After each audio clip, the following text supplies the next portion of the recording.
Ça y est, c'est parti. C'est parti. Alors, j'espère que tout le monde a passé des bonnes vacances, parce que du coup, c'est notre reprise après les congés de cet été.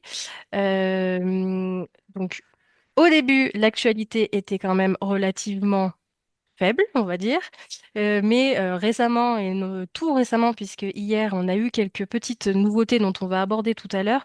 Donc voilà, il y a eu quelques petites nouveautés supplémentaires qui sont venus un peu augmenter cette actualité pour cette rentrée. Alors, comme vous le savez, maintenant vous êtes habitués, c'est comme à chaque fois, on commence toujours cette actualité du mois par le petit quiz. Ça permet de dégrossir un petit peu tout ce qui a été, tout ce qu'on va aborder tout au long de cette heure qu'on va passer ensemble.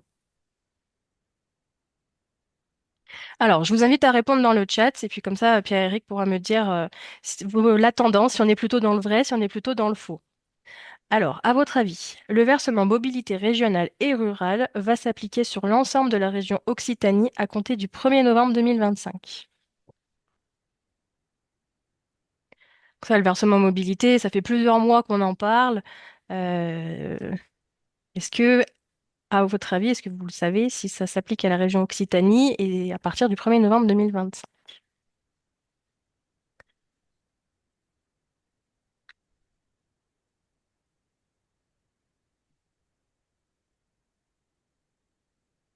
Alors, il y a quand même une légère majorité de oui, Ok. enfin de vrai, voilà, même si après il y en a qui ont fait des réponses avec quelques nuances, mais le oui l'emporterait d'une très courte tête. Donc voilà, c'est une question pertinente puisque c'est assez partagé. Alors, ça concerne pas tout le monde, puisque ça concerne, du coup, cette question, elle concerne que la région Occitanie. Mais pour le coup, ça va pas s'appliquer à l'ensemble de la région à partir du 1er novembre. Vous verrez, je vous ai mis un tableau de toutes les régions qui sont concernées. À compter du 1er septembre 2025, les salariés peuvent bénéficier de la retraite progressive à 60 ans. Est-ce que ça, vous en avez entendu parler? Alors là, c'est sans appel. Une flopée de vrais qui tombe assez rapidement. Vous avez bien suivi l'actualité, c'est bien, bravo, malgré les vacances. En effet, à partir du 1er septembre, donc là, ça y est, c'est d'application depuis quelques semaines, les salariés vont pouvoir bénéficier de la retraite progressive à partir de 60 ans. Donc, vous le savez, normalement, la retraite progressive, ce qui était écrit dans le Code du travail, c'était l'âge de départ en retraite minoré de 2 ans. Sauf que l'âge de départ en retraite étant passé à 64 ans, ça voulait dire à partir de 62 ans. Donc là, on a un décret qui est venu modifier ça pour pouvoir prévoir que maintenant, on restait bien sur les 60 ans qui étaient prévus avant la réforme des retraites. La déclaration des salaires pour le versement des indemnités journalières en cas de temps partiel thérapeutique doit être faite, même en cas de déclaration du temps partiel thérapeutique en DSN.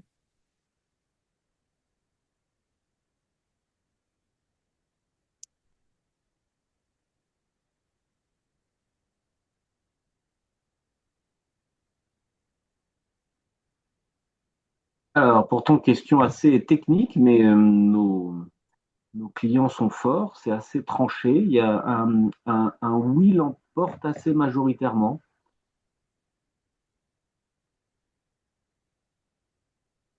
C'est tout à fait ça. Maintenant, même si, enfin, c'est déjà le cas depuis plusieurs années, mais là, ça vient d'être reconfirmé récemment, même si le temps partiel thérapeutique est déclaré en DSN, vous devez, en tout cas jusqu'à nouvel ordre, pour l'instant, il n'y a pas de consigne, enfin, il n'y a pas eu de contre-ordre, il y a même eu un rappel qui a été fait très récemment, la déclaration de salaire doit continuer à être faite. La loi sur la transparence des rémunérations s'applique depuis le 1er septembre 2025. Est-ce que ça vous dit quelque chose? Est-ce que vous en avez entendu parler? Et est-ce que ça s'applique du coup depuis le 1er septembre 2025?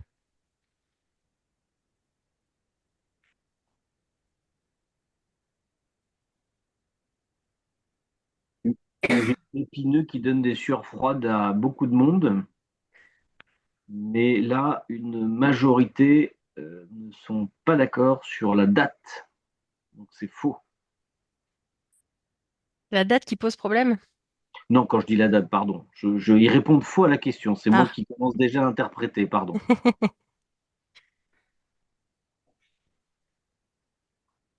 c'est en effet faux. C'est pas en raison de la date, c'est en raison que pour l'instant, on n'a pas de loi qui vient l'appliquer.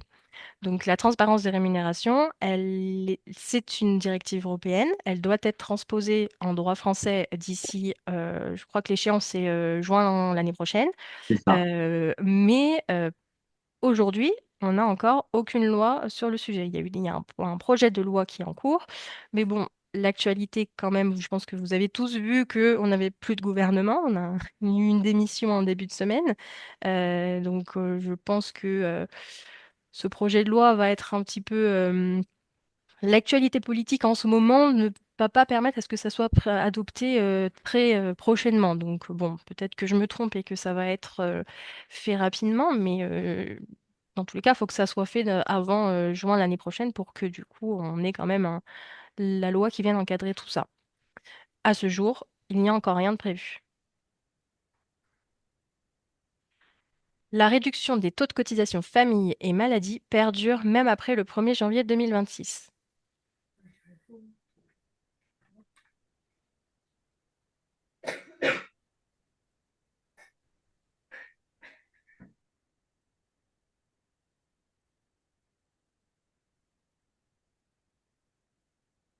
Ah, alors c'est le vrai l'emporterait, mais d'une courte tête.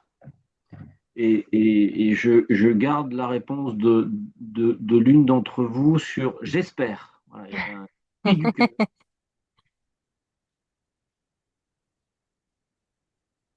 Alors, la réduction de taux de cotisation famille et maladie n'existera plus au 1er janvier 2026. On a un décret qui est paru le 4 septembre, 4 ou 5 septembre dernier, euh, qui est venu. Alors, on va l'aborder brièvement tout à l'heure parce qu'on attend de voir un peu comment ça va évoluer et les différents autres textes qu'on pourra avoir sur le sujet. Mais on va avoir un allègement général de cotisation qui va être unique et qui va regrouper l'allègement Fillon qu'on a aujourd'hui, qui va regrouper les trois allègements qu'on a, donc la réduction de cotisation familiale, famille, et le troisième, enfin voilà, les trois vont être regroupés dans une seule réduction qui sera unique et qui s'appliquera du coup à partir du 1er janvier 2026. Donc vous verrez tout à l'heure, on va l'aborder, je vous ai mis la nouvelle formule de calcul. Une petite interrogation sur la grève, puisque je ne sais pas si vous avez été concerné hier. Est-ce que vous avez des salariés qui ont fait grève ou voilà, je suis curieuse de savoir un peu dans vos sociétés comment ça s'est passé chez vous hier. Est-ce qu'il y a eu des grèves notamment? Parce qu'il y avait quand même l'événement Bloquons tout avec pas mal de manifestations. Donc, est-ce que vous avez été impacté? Effectivement, sondage intéressant, mais alors là, c'est majoritairement non. D'accord, ok. Ce qui ressemble à l'image des commentaires qu'on a pu voir hier soir, hein. C'était quand même plus politique que populaire. Oui. Oui, oui, je suis pas certaine, enfin, je suis pas certaine, je sais pas quelle a été la proportion, mais j'ai pas l'impression que ça a été énormément suivi, et donc du coup, de par vos réponses, je me rends compte que vous n'avez pas été tant impacté que ça non plus. Du coup, je me suis dit que c'était quand même l'occasion de faire un petit rappel sur la grève, parce qu'on n'a pas forcément en tête toutes les formalités. Donc déjà, pour faire grève, les salariés doivent-ils toujours respecter un préavis? Est-ce qu'ils doivent respecter un préavis?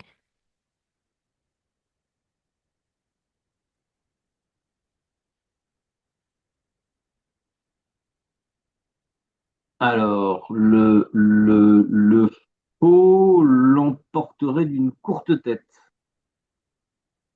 avec une nuance entre le TRM et le TRV, par exemple.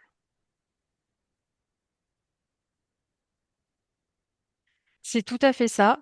En droit français, et le préavis, enfin, les salariés ne doivent pas respecter de préavis, alors sauf service public, enfin voilà, il y a certains domaines très particuliers, mais en droit privé, il n'y a pas de préavis, sauf pour le transport de voyageurs. Là, pour le coup, oui, il y a un préavis à respecter pour cette activité-là. Mais sinon, de manière générale, il n'y a pas de préavis. Le salarié peut très bien ne pas venir le matin. Et alors, par contre, il doit quand même vous dire qu'il est en grève, puisque du coup, sinon, pour que vous sachiez si vous le mettez en grève et qu'il est protégé du coup par le, le, le- le dispositif de grève ou s'il est en absence injustifiée, donc il faut quand même qu'il vous le dise. Mais par contre, il n'a pas besoin de vous dire, bah, la semaine prochaine, pour info, moi, je vais faire la grève, donc me compte pas dans les effectifs. Lors d'une grève, le blocage des accès au lieu de travail peut être sanctionné. À votre avis, est-ce qu'on peut faire ce qu'on veut quand on fait grève? Et notamment, est-ce qu'on peut bloquer l'accès aux autres qui, eux, ne font pas grève? Ben là, le principe de réalité s'impose, hein. Là, je crois que tout le monde dit unanimement oui. Enfin, unanimement, il y a quelques faux, mais c'est majoritairement le oui qui l'emporte.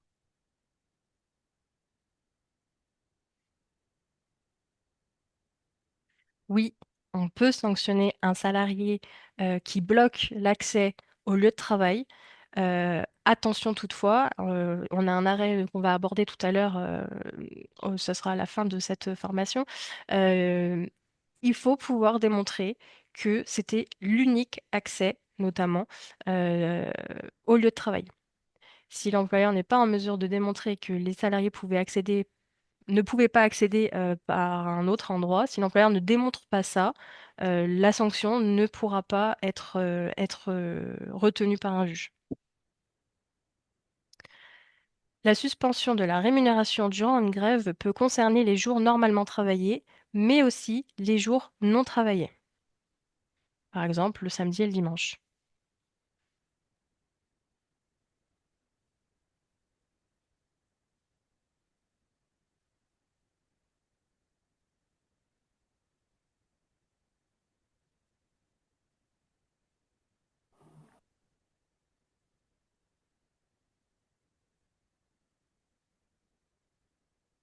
Le faux est plus majoritaire. C'est vrai que c'est pas une question évidente, Non, il y a moins de réponses. C'est plus. c'est un peu moins courant. Alors, la suspension de rémunération peut aussi concerner des jours non travaillés. Dans certaines situations, hein, ça ne s'applique pas à chaque fois. On le verra tout à l'heure quand on va parler. Donc, j'ai deux arrêts de jurisprudence sur le droit de grève qui sont assez récents. Vous verrez que c'est possible, mais seulement dans certaines situations. Donc, on l'abordera dans le détail tout à l'heure. Pour être licite, la grève doit donner lieu à une cessation totale du travail, collective, concertée et destinée à appuyer une ou plusieurs revendications professionnelles.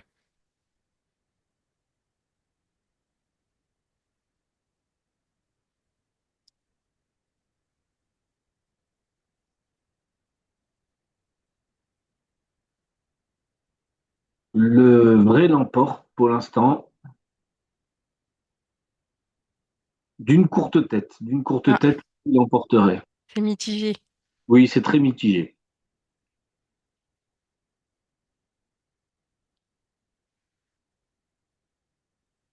C'est vrai, c'est la définition pardon, du droit de grève, c'est qu'il faut une cessation collective du travail.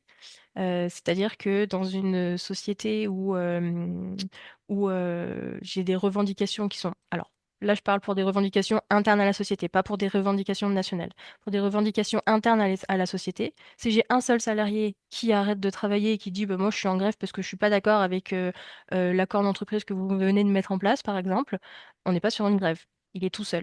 Sauf si on est dans une société où c'est l'unique salarié, parce que pour le coup, on va pas empêcher l'unique salarié de faire grève, sinon ça veut dire qu'il n'a pas le droit de faire grève.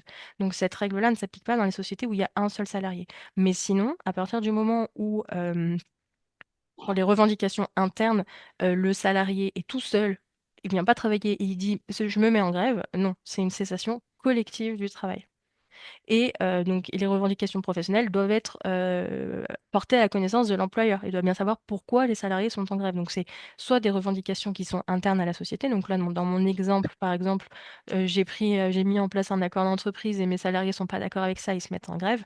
Ou alors des revendications nationales. Par exemple, la journée d'hier, c'était pas interne à votre société, c'était des revendications vraiment nationales. Là, pour le coup, la grève est justifiée aussi dans cette situation-là.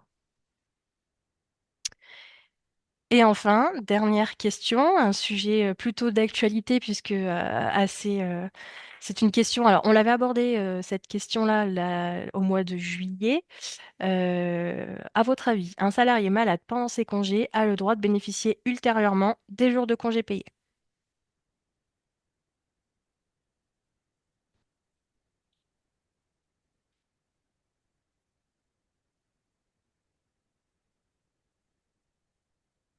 C'est, c'était assez unanimement oui. Tout le monde a suivi l'actualité très récente d'hier soir, alors. En effet, on en a parlé au mois de juillet. Il y avait eu une mise en demeure de la Commission européenne parce que le droit français n'est pas conforme au droit européen. Hier, la Cour de cassation a tranché et a dit maintenant, on applique la réglementation européenne, à savoir un salarié qui est en congé, il tombe malade pendant ses congés, il a le droit au report de ses congés payés. Donc ça, on va l'aborder, hein. Il y a une slide là-dessus, donc on va l'aborder dans le détail. Euh, Mais voilà, c'est assez curieux puisque du coup, enfin, on s'y attendait bien sûr, mais c'est la temporalité qui est assez curieuse puisque je ne sais pas si vous vous souvenez, mais il y a 2 ans, pratiquement jour pour jour, parce que c'était le 13 septembre 2023 où la Cour de cassation était revenue sur sa jurisprudence, enfin, avait mis la jurisprudence sur l'acquisition des congés payés pendant la maladie, qui avait donné lieu du coup derrière à la loi d'avril 2024. Là, on est pratiquement 2 ans après, jour pour jour, le 10 septembre 2025. La Cour de cassation se prononce à nouveau sur les congés payés et la maladie. Et cette fois-ci, elle tranche. Les salariés qui est en congé payé, ils tombent malades pendant ces congés payés. On reporte ces congés. C'est la maladie qui fait foi.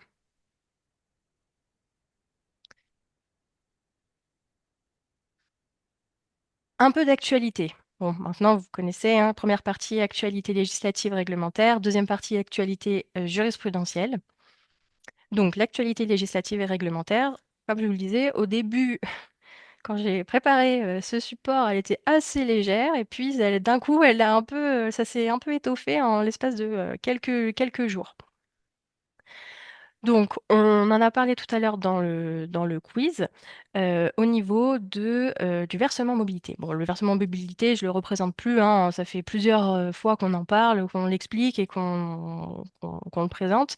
Je vous avais déjà annoncé que la région PACA l'avait mis en place à partir du 1er juillet 2025. Là, maintenant, on a la région Occitanie à partir du 1er novembre 2025. Par contre, le boss est venu préciser que ça ne concernait qu'une partie de la région et il a diffusé un tableau de toutes les communautés de communes qui sont concernées. Donc, je voulais indiquer sur la slide. Donc, je vous laisserai du coup aller vérifier pour ceux qui sont dans la région Occitanie si vous êtes concernés. À ce jour, on a ces deux régions-là qui sont concernées.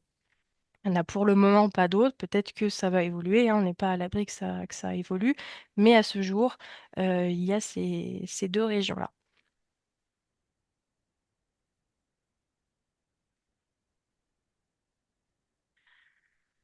Plusieurs informations.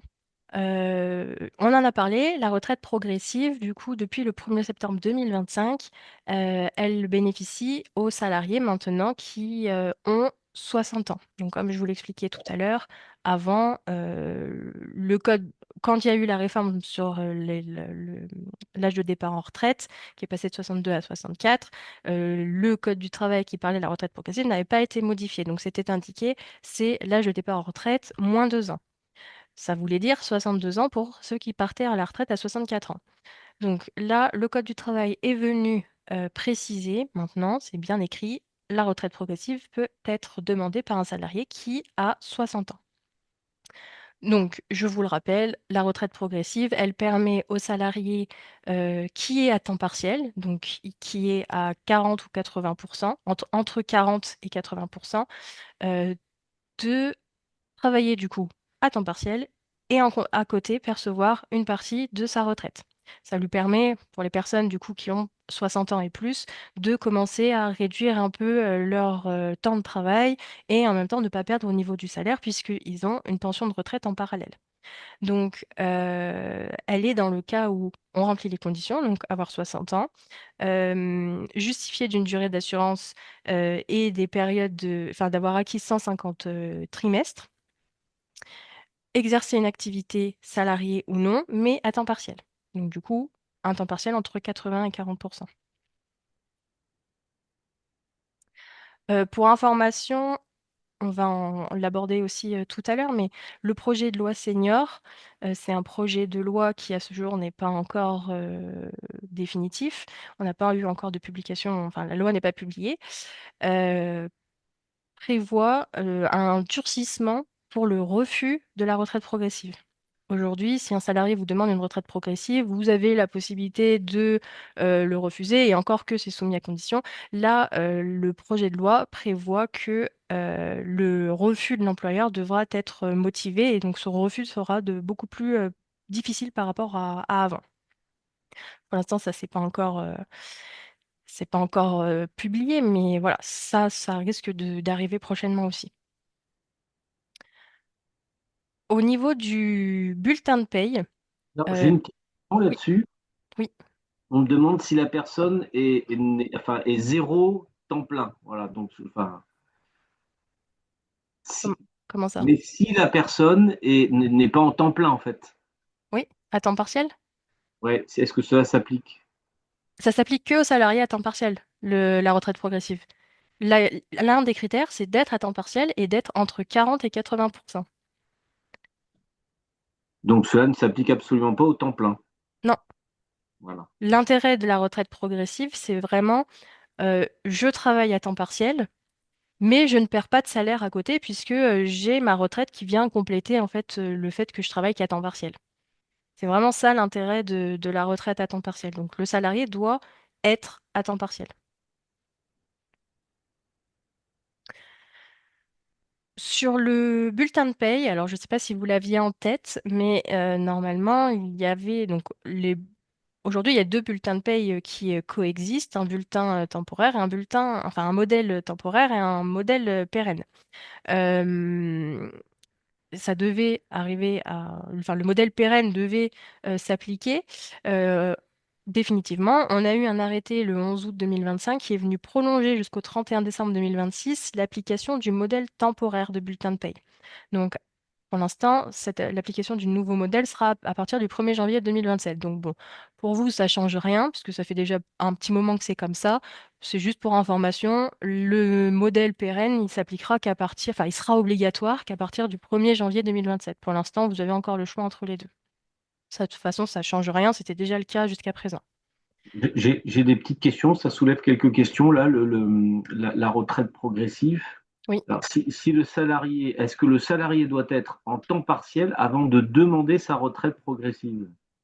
Non, il peut passer à temps partiel et une fois qu'il est à temps partiel, il demande sa retraite progressive. Il peut demander à passer à temps partiel pour obtenir la retraite progressive. Donc c'est soit il est déjà à la retraite, euh, soit il est déjà à temps partiel, pardon, soit il passe à temps partiel et il fait en parallèle sa demande. D'accord. Et alors, bon, j'ai un cas de figure, mais on me pose une question sur une zone longue, mais ça on répondra parce que la question c'est est-ce qu'une zone longue à 201 heures, combien d'heures peut-il faire en retraite progressive? Mais là, j'imagine qu'il faut quand même éclairer un peu le cas. Bah, temps partiel, c'est moins de 35 heures par semaine. Voilà. Donc temps partiel, c'est voilà, c'est moins de 151h67 par mois. Au-delà, on n'est pas sur du temps partiel, on est sur du temps plein. N'hésitez pas sur tous ces sujets et les cas de figure très précis à venir vers nous pour poser les questions. Oui, voilà, ça, s'il y a besoin, c'est un sujet où vous êtes concerné, vous avez un salarié qui vous en fait la demande ou vous sentez que ça va arriver, bah voilà, vous n'hésitez pas, vous nous envoyez un mail ou vous nous appelez directement. Et puis nous, comme ça, on pourra traiter votre question on répondra du coup de manière vraiment précise à la question qui vous est bien spécifique. Voilà, j'ai encore une question un peu plus générale. Enfin, encore j'ai. Et si un salarié est déjà à temps partiel, Mhm. est-ce qu'il peut réduire encore son temps de travail? Oui, oui, oui. Alors, je vous rappelle, pardon, excusez-moi. Je vous rappelle que normalement, le temps partiel, c'est minimum 24 heures par semaine. Ça, c'est ce que dit le Code du travail. Mais un salarié peut travailler moins de 24 heures par semaine si vous en fait la demande, qui fait une demande écrite. Donc, si aujourd'hui, il est déjà à 24 heures par semaine, par exemple, et qu'il demande à travailler encore moins, alors, bon, à vérifier, je suis pas très forte en maths, je sais pas combien ça fait 40% de 35 heures, mais s'il rentre dans les critères qu'il est au-dessus de 40% et qu'il demande à travailler, disons, 20 heures, euh, qui vous en fait la demande par écrit, il peut tout à fait en bénéficier.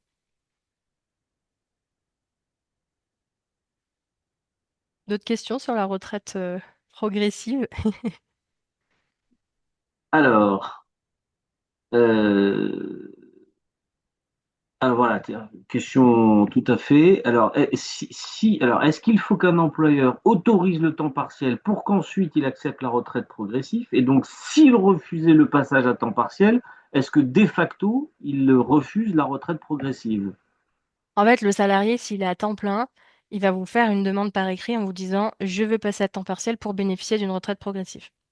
Dans ce cadre-là, si le salarié refuse, enfin si vous refusez, pardon, qu'il passe à temps partiel et que ça veut dire que de facto vous refusez qu'il bénéficie de la retraite progressive.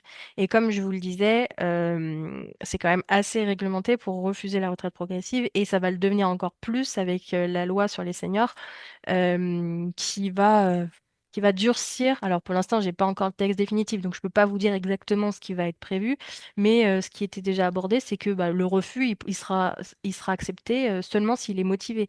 Donc de dire qu'il y a une réelle raison pour laquelle vous refusez et pas seulement parce que ça vous arrange pas, entre guillemets. Donc de vraiment dire que ça va perturber toute la société et que bah, en fait on ne peut pas garder une personne à temps partiel, par exemple. Mais ça sera vraiment un élément à justifier, et notamment si le salarié va au contentieux. Vous devrez pouvoir démontrer que pourquoi, dans votre société, vous pouviez, enfin, vous avez refusé cette retraite progressive, et pourquoi, du coup, est-ce que on vous autoriserait à refuser la retraite progressive?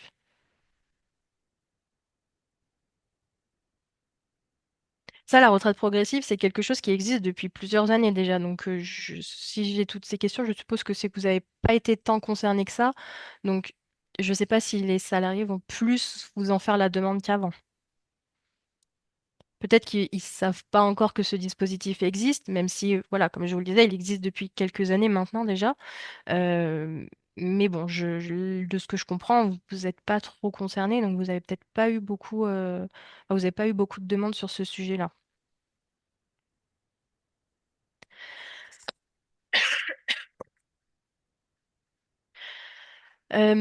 Sur le temps partiel thérapeutique, du coup, donc bon, je reviens brièvement là-dessus, hein, on en a parlé pendant dans le questionnaire.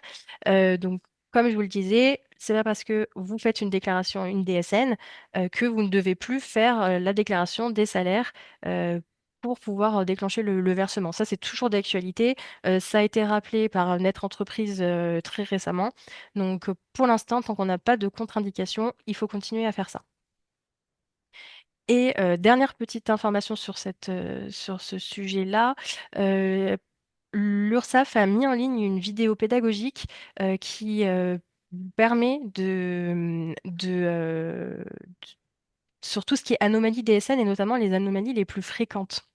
Donc ça peut être peut-être intéressant pour vous, je vous ai mis le lien, d'aller regarder cette vidéo, mais par exemple sur tout ce qui est déclarer une mauvaise période de rattachement du montant net social, déclarer une période de montant net social incohérente avec le versement du salaire, oublier de déclarer les parts patronales relatives aux frais de santé, prévoyance. Donc, il y a plusieurs sujets de mémoire, je crois qu'il y en a 7 qui sont abordés. Donc, potentiellement, ça peut être intéressant d'aller consulter cette vidéo pour voir ce que vous faites et si vous êtes peut-être avoir aussi des petits conseils de la part de l'URSSAF.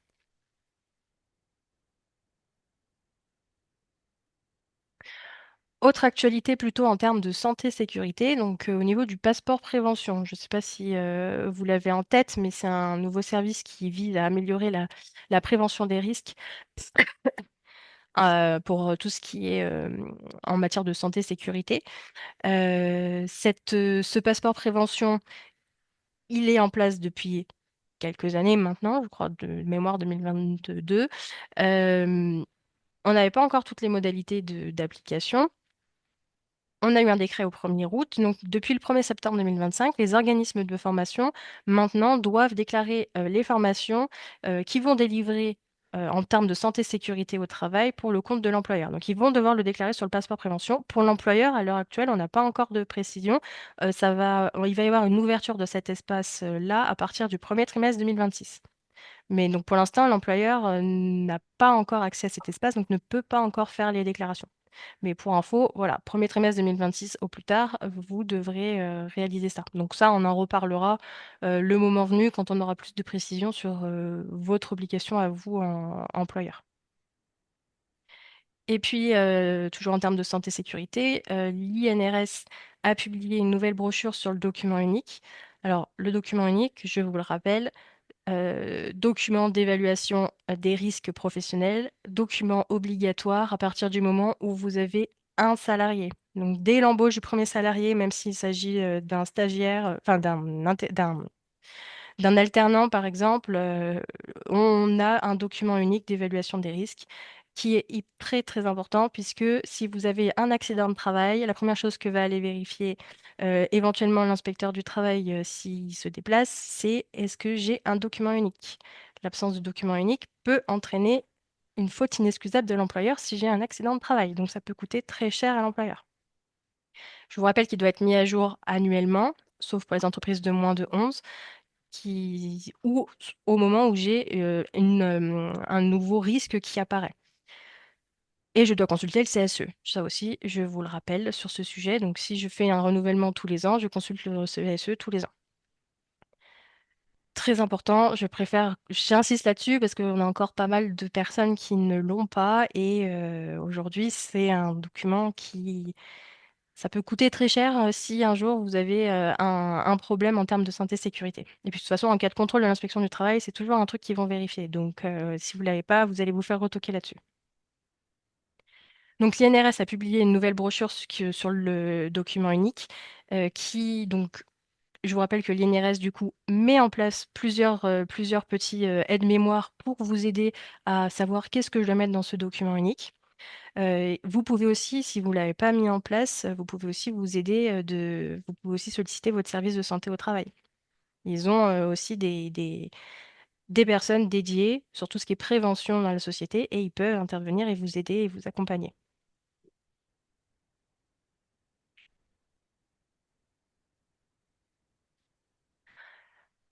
Petite information, donc vous l'avez sûrement entendu cet été, maintenant il est interdit de fumer dans certains espaces, notamment certains espaces publics comme aux abords d'une école par exemple. Euh, L'arrêté du coup du 21 juillet 2025 est venu modifier la signalétique pour l'interdiction de fumer. Donc maintenant, il y a une nouvelle signalisation qui doit être mise dans les lieux de travail, qui est celle-ci que je vous ai mise sur le diapo. Je vous ai mis le lien de l'arrêté également, comme ça au moins vous pouvez le récupérer via ce lien-là.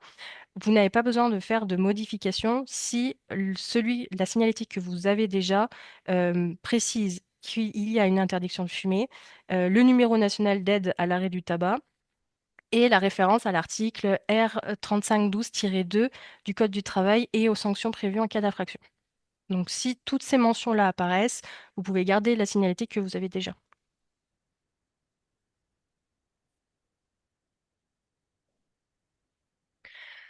Une petite précision sur les projets en cours. Donc, je l'ai abordé tout à l'heure, sur l'emploi des seniors, on a un projet de loi on a eu une, il y a eu une validation de la commission mixte paritaire cet été. On attend maintenant l'approbation finale de l'Assemblée nationale. Je ne sais pas quand est-ce que ça va arriver. J'espère prochainement, mais pour l'instant, on ne l'a pas encore. Donc, cette nouvelle loi prévoit un accompagnement supplémentaire pour les personnes dites seniors. Donc, c'est de mémoire au-delà de 60 ans qu'elles sont considérées, ça concerne ces personnes-là. Il va y avoir une nouvelle obligation de négocier sur l'emploi des seniors. Ce qui est envisagé aussi, c'est l'entretien de mi-carrière. Donc, c'est de prévoir un entretien, du coup, bah, comme son nom l'indique, au milieu de la carrière de la personne. Envisager aussi un entretien professionnel pour mettre en œuvre un aménagement de poste qui serait conforme, du coup, aux nouvelles, parce que passer un certain âge ou passer un certain moment à faire occuper le même poste avec les mêmes actions répétitives, potentiellement, l'état de santé du salarié peut en être impacté.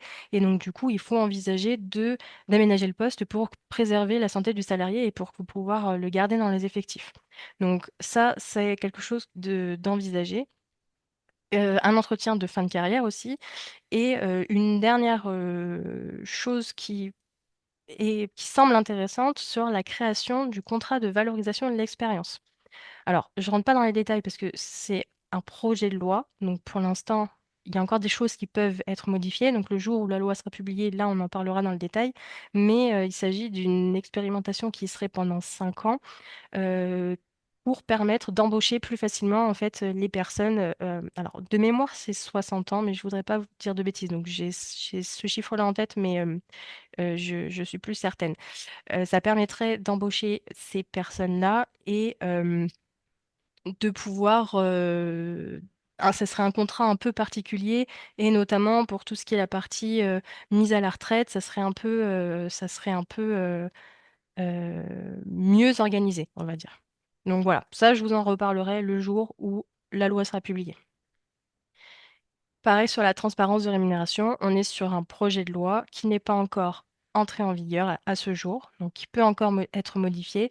Donc on a une directive européenne de 2023 qui vient rehausser le niveau d'exigence attendu pour les entreprises sur tout ce qui est rémunération, et notamment les écarts de rémunération. Donc il y a une transparence qui est demandée au niveau de l'Europe, et la France doit le mettre en place, voilà, au plus tard le 7 juin 2026. Donc, on est sur une transparence qui serait obligatoire dès le moment où on diffuse l'offre d'emploi. Il y aurait aussi, alors ça, on l'a déjà en France, donc ça, normalement, ça devrait pas bouger, ça devrait remplir les critères de la directive européenne. Après, reste à voir ce que dira exactement la loi sur le sujet, mais que qu'il y ait des critères objectifs pour pouvoir déterminer la rémunération et le niveau de rémunération des salariés. Donc ça, aujourd'hui, on l'a déjà à peu près. Donc ça devrait pas être modifié.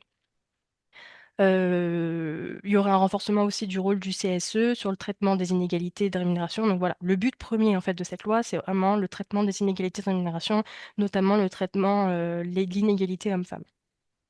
Voilà, ça on en reparlera quand la loi sera publiée. D'autant que c'est un sujet extrêmement sensible et qu'il y a déjà tout un tas de, enfin, dans le transport ou ailleurs, beaucoup de préoccupations sur ces sujets-là. C'est pour ça, on prendra vraiment le temps d'en parler, décortiquer la loi quand elle sera publiée. Au moins, on fera le tour des nouvelles obligations qu'il y aura à ce moment-là. Au niveau du coup de la réforme des allégements généraux de cotisation patronale, donc on en a parlé tout à l'heure brièvement, je vous ai mis un petit tableau du coup de comparaison entre ce qui s'appliquait et ce qui va s'appliquer, pour que vous puissiez un petit peu mieux envisager et mieux comprendre. Donc c'est un décret qui est paru le 5 septembre 2025, donc il y a quelques jours. Euh, Vous saviez normalement, enfin jusqu'à présent, jusqu'au 31 décembre 2025, du coup, on avait la réduction générale de cotisation qui s'applique jusqu'à 1,6 SMIC, plus la réduction de taux de cotisation et maladies et familles. Ensuite, enfin, c'était vraiment par échelon.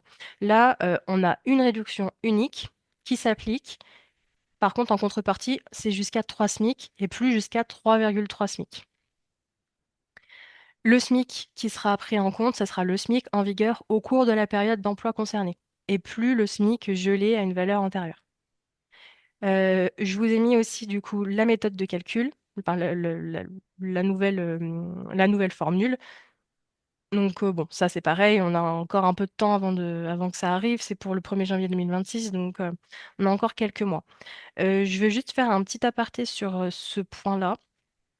On a très régulièrement enfin moi je l'ai eu récemment, des contrôles URSSAF sur qui viennent retoquer sur la réduction générale des cotisations patronales parce que les salariés n'ont pas bénéficié de contrepartie obligatoire en repos. Vous savez, pour les salariés, les sédentaires qui dépassent le contingent annuel d'heures supplémentaires, normalement, une contrepartie obligatoire en repos doit être donnée à ces salariés-là. Et le CSE doit être consulté. Donc c'est récent, enfin c'est souvent, pardon, que l'URSSAF maintenant, il, il retoque un peu sur ces sujets-là. Je l'ai déjà eu le cas, on a contesté, j'ai pas encore la réponse sur est-ce que ma contestation est reçue ou pas. Donc je peux pas, j'ai pas de retour sur le sujet, mais je préfère vous alerter. Ayez bien en tête que normalement, je dépasse le contingent annuel d'heures supplémentaires, je dois attribuer une contrepartie obligatoire en repos à mes salariés sédentaires.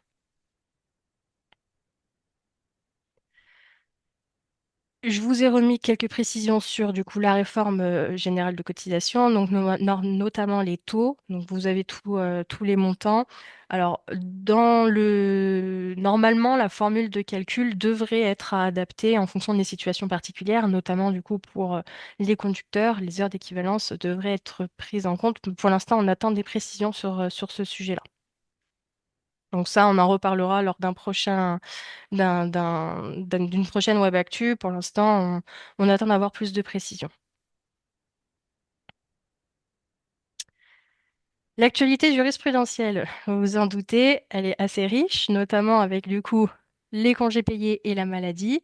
Donc on en a parlé déjà un petit peu brièvement tout à l'heure. Au mois de juillet, je vous avais dit que la Commission européenne estimait que le droit français n'était pas conforme avec la directive européenne sur le temps de travail, puisque ça ne garantissait pas la santé et la sécurité des travailleurs, notamment par le fait qu'un salarié, quand il est malade, eh ben, il ne se repose pas. Donc, quand il est malade, il doit être en maladie et ses congés doivent être reportés. C'est la position de l'Union européenne. Et donc, c'est la position qu'a retenue la Cour de cassation le 10 septembre, enfin, hier, du coup. Un salarié qui est en arrêt de travail pendant ses congés payés, les congés sont reportés et il peut les prendre à une autre date. Alors, comme pour l'arrêt d'il y a 2 ans concernant l'acquisition des congés payés pendant la maladie, pour l'instant, il s'agit de la position de la Cour de cassation.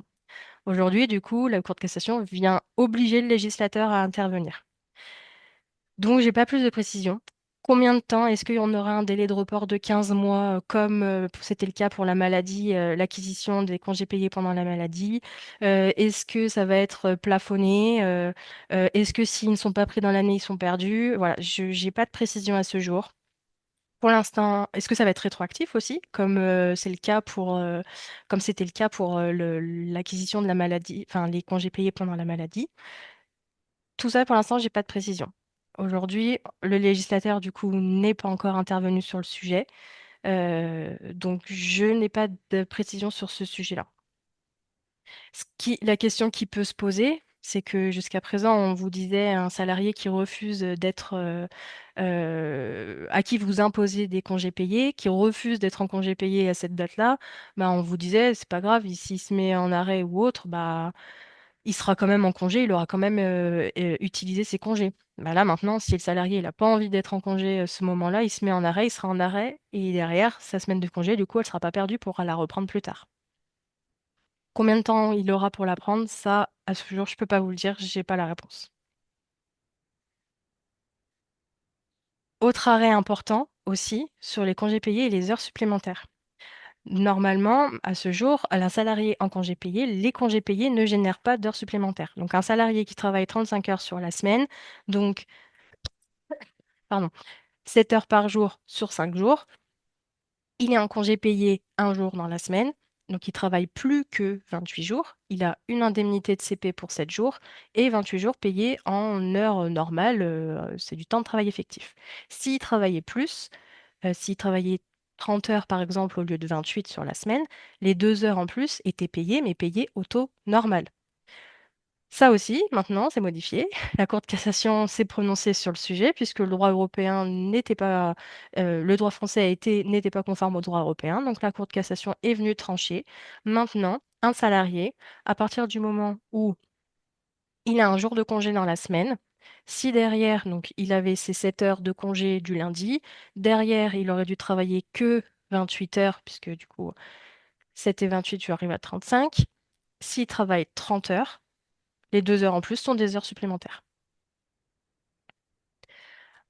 On n'a pas de précision. Alors, l'arrêt parle d'un décompte hebdomadaire. Pour moi, puis pour nous, chez Législature, on en a parlé longuement aujourd'hui, puisque du coup, c'est un sujet brûlant, je pense que vous vous en doutez. Pour nous, c'est transposable au décompte mensuel. Donc, un salarié avec des semaines de congés payés dans un décompte mensuel, pour nous, on applique la même chose. Par contre, la question se pose au niveau des jours fériés. Ça, on n'a pas de précision. À notre sens, ça serait pas transposable, puisque aujourd'hui, la Cour européenne, elle vise à protéger les congés payés, pas les jours fériés. Les jours fériés sont quelque chose de très spécifique à chaque État, donc on partirait plutôt du principe de dire les congés payés, les jours fériés, si mon lundi était un jour férié au lieu d'un congé payé, potentiellement, du coup, on pourrait rester sur l'ancienne règle. Ça, pour le coup, on n'a pas un texte qui nous le dit purement et simplement. Je vois qu'il y a eu Alors là, des petites il y a- questions. oui, ça soulève beaucoup de questions.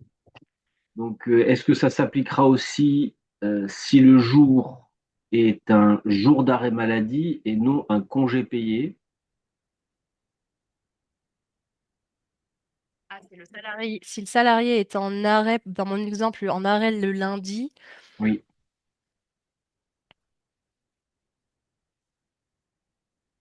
ouais, c'est une très bonne question. Je vous Euh, avoue que je pense qu'on n'a pas assez de recul sur cette interrogation-là pour... on n'a pas encore fait le point sur toutes les interrogations qui peuvent se présenter. Euh, Après, ce qu'il faut, c'est rentrer en fonction de la demande du salarié, puisque là-dessus, on voit bien que suite à cet arrêt de Cour de cassation, il y a déjà tout un tas de clients qui ont des questions, mais du mm. coup très concrètes. Euh, Est-ce que du coup, les congés payés sont considérés comme un temps de travail effectif? Alors, les congés payés en eux-mêmes, euh, alors, comme temps de travail effectif, en fait, les 2 heures dans mon exemple qui sont faites en plus vont entrer dans le contingent d'heures supplémentaires, puisqu'elles vont être payées en heures supplémentaires. Donc, les congés payés sont pas enfin, sont, c'est du temps de travail effectif, oui, pour calculer mon nombre d'heures supplémentaires.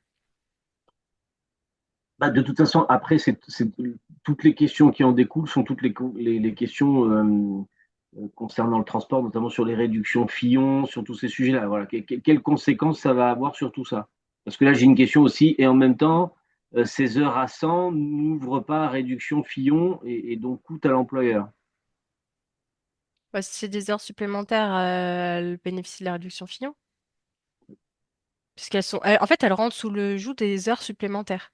Donc, elles sont traitées comme des heures supplémentaires. Donc là, mon exemple que j'avais tout à l'heure, j'ai un jour de 7 heures de mon lundi, c'est 7 heures en congé payé. J'ai 28 heures de travail. Si je fais 30 heures de travail sur la semaine, euh, les 2 heures faites en plus sont considérées comme des heures supplémentaires. Donc, bah, j'applique le régime des heures supplémentaires. Éventuellement, réduction Fillon, ça rentre dans le contingent annuel d'heures supplémentaires. Donc, potentiellement, je vais dépasser mon contingent et je vais devoir donner de la contrepartie obligatoire en repos pour mon salarié sédentaire. Voilà, ça devient une heure supplémentaire. Elle est traitée comme une heure supplémentaire. Bon, parce que là, il y a des questions URSAF qui du coup se posent, mais là encore, sur toutes ces questions très pratiques, je vous invite à vous rapprocher de Mm. nous Oui, et si vous avez d'un Voilà. sujet particulier avec une question concrète de moi, dans ma situation, ça va m'entraîner ça, voilà, je vous invite à revenir vers nous du coup dans ce cadre-là. Alors, j'ai deux, trois questions aussi sur quand est-ce que tout ça rentre en vigueur, du fait que ce soit une arrêt de cours de casse. Bah, dès maintenant. Voilà. Donc la question qui se pose, c'est sur la rétroactivité. Est-ce que du coup, on se dit que j'ai eu mon salarié au mois de juillet, il a posé un jour et du coup, il a eu ça a généré du coup des heures supplémentaires. Alors, je sais qu'il y a certaines personnes qui sont pas concernées parce que ça, ils l'appliquaient déjà. Mais il y en a d'autres qui ne l'appliquaient pas parce que il n'y avait pas besoin de le faire jusqu'à présent. Donc ceux qui l'appliquaient déjà, il n'y a pas de débat. Ceux qui ne l'appliquaient pas, la question se pose sur bah voilà, l'année en cours. Donc moi, je pense à mon sens que vaut mieux attendre d'avoir la loi avant de se prononcer sur les périodes antérieures. Parce que peut-être que la loi va venir conditionner, va venir encadrer tout ça en disant bah, ça va s'appliquer sur la période d'acquisition 2024, 2025, 2026. Peut-être qu'elle va dire comme pour l'acquisition des congés payés pendant la maladie, bah, c'est rétroactif sur 2 ans pour les salariés encore dans la société et puis pour les autres, on applique la prescription triennale classique pour ceux qui sont sortis de la société. Pour l'instant, voilà, ça, j'ai pas la réponse. On a eu cet arrêt qui est sorti, on n'a pas plus d'informations, pas plus d'explications. Alors nous, on essaye de trouver des interprétations entre nous, parce que du coup, juridiquement, on essaye de voir ce qui est le plus correct, mais on se base sur aujourd'hui juste un arrêt.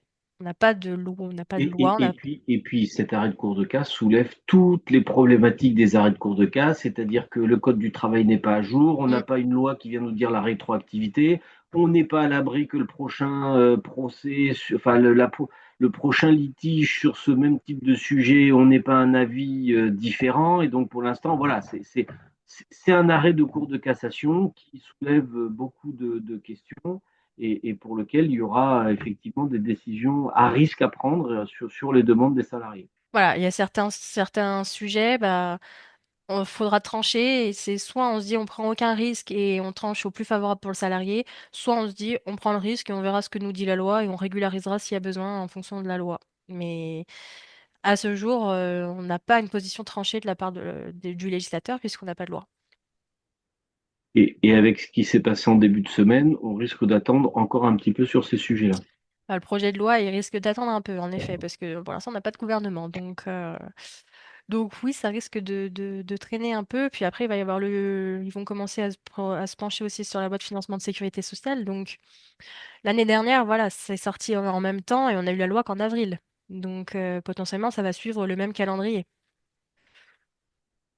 Mais voilà, à ce jour, en tout cas, je n'ai pas plus de précision. Donc, si vous avez des cas vraiment concrets, je vous invite à nous appeler ou à nous envoyer un mail pour qu'on puisse le traiter.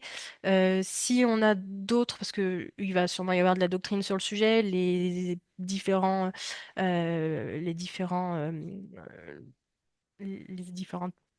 figures politiques et juridiques vont sûrement prendre position, donc ça pourra aussi nous aider un peu à savoir dans quelle tendance est-ce qu'on peut aller.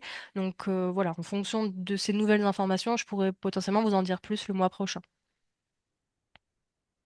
Ça marche.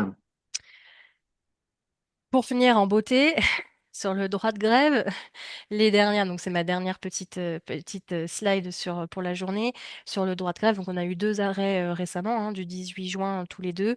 Donc j'en ai parlé tout à l'heure sur l'inaccessibilité du site. À partir du moment où les salariés empêchent l'accès au site, on peut sanctionner le salarié. Par contre, si l'employeur ne peut pas démontrer que l'inaccessibilité est totale, l'inaccessibilité du site est totale et que ça entrave l'activité de l'entreprise, on ne peut pas retenir de faute lourde envers le salarié. Et le deuxième arrêt, c'est sur la retenue sur salaire. Donc là, on était dans une situation où on était sur alors il y avait un préavis de grève enfin, il y avait une grève sur une durée indéterminée, pardon. Euh, le salarié a dit, je suis en grève, donc le jeudi et le vendredi.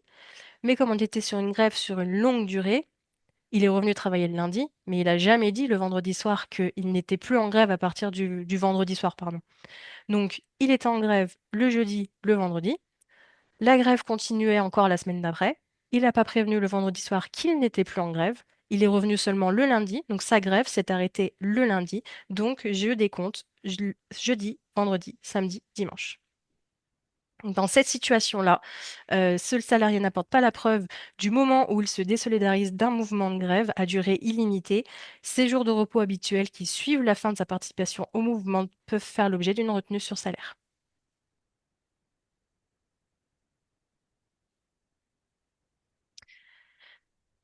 J'en ai terminé du coup pour aujourd'hui. Un petit rappel sur, vous savez, on anime des classes virtuelles régulièrement sur différents sujets. Donc voilà, n'hésitez pas, c'est des petits formats de 2 heures en visio. Ça permet de faire un rappel sur certains sujets, sur voilà, le droit disciplinaire, la protection de la santé et sécurité des salariés. Il y a le CSE la semaine prochaine pour le CSE-50 si, il y en a qui sont concernés. Donc voilà, n'hésitez pas, vous avez le lien si besoin.